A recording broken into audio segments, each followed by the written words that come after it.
ஆனந்தி, ஆந்திராவில் உள்ள வனப்பகுதி பழங்குடியினர் குடியிருப்பில் ஒரு அதிசயம் நிகழ்ந்திருக்கிறது. அந்த பழங்குடியினர் குடியிருப்பில் இரவில் தூங்கிக் கொண்டிருந்த 3 வயது குழந்தையை சிறுத்தை கவ்வி சென்றது. குழந்தையின் அழுகுரல் கேட்ட பெற்றோர் வீட்டிற்கு வெளியே ஓடி சென்று சிறுத்தையை விரட்டி சென்றிருக்கிறார்கள். குழந்தையை அழுகுரல் கேட்ட திசை நோக்கி அவர்களும் கத்தி கூச்சலிட்டவாறு சென்ற நிலையில் அந்த சிறுத்தையானது கவ்வி சென்ற குழந்தையை புதரில் போட்டுவிட்டு சென்று விட்டது. புதரில் கிடந்த குழந்தையை உடனடியாக கண்ணீருடன் மீட்ட பெற்றோர் மருத்துவமனையில் அனுமதித்து அவர் உயிர் பிழைத்திருக்கிறார். அந்த குழந்தை.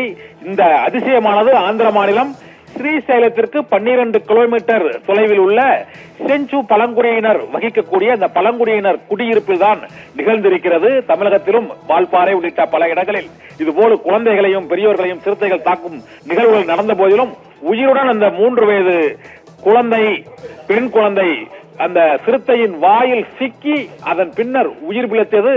மரணத்தின் வாயிலுக்கு கிட்டே சென்று அந்த குழந்தை மீண்டதை கண்டு பெற்றோர் மிகுந்த மகிழ்ச்சி அடைந்துள்ளனர். குடியிருப்பில் உள்ள அவர்களது உறவினர்களும் அந்த சிறுத்தையின் வாய்க்குள் சென்று உயிர் பிழைத்து மீண்ட அந்த குழந்தையை கொஞ்சம் மகிழும் அந்த காட்சிகளை தான் இப்போது நாம் பார்த்துக் கொண்டிருக்கிறோம். சிறுத்தை கவ்வியவுடன் குழந்தை கதறிய கதறல், பெற்றோர் கதறியவாறு சிறுத்தையை விரட்டி காட்டுக்குள் சென்ற அந்த நிகழ்வு நள்ளிரவில் அத்தனையும் நிகழ்ந்திருக்கிறது.